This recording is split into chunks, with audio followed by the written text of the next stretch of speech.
ఇప్పుడు మనం tan values చెప్పుకుందాం. tan వాల్యూస్ అంటే sin by cos. sin cos values ఒకసారి చూద్దాం. tan వాల్యూస్ ఎలానో చూద్దాం.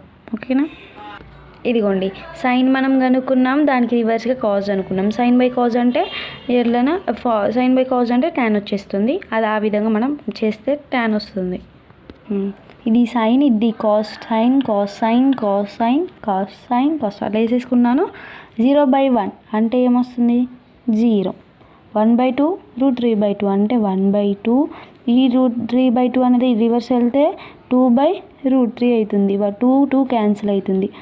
1/√3 వస్తుంది. ఓకేనా? నెక్స్ట్ ఇక్కడ 1/√2 ఇంటూ ఇది పైకి వెళ్తే √2/1 వస్తుంది. ఇది క్యాన్సిల్ అయితే 1 వస్తుంది ఆన్సర్.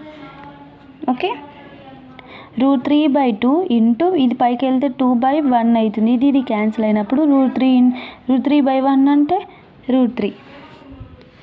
1/0 అంటే 0తో ఏ నెంబర్ డివిజన్ చేసినా ఏంటి? Not define. ఓకే, ఇప్పుడు ఈ వాల్యూస్ని 0, 1/√3, 1, √3 నాట్ డిఫైనైట్. ఇదేమవుతుంది? రివర్స్ అయితే కాట్ వచ్చేస్తుంది మనకి.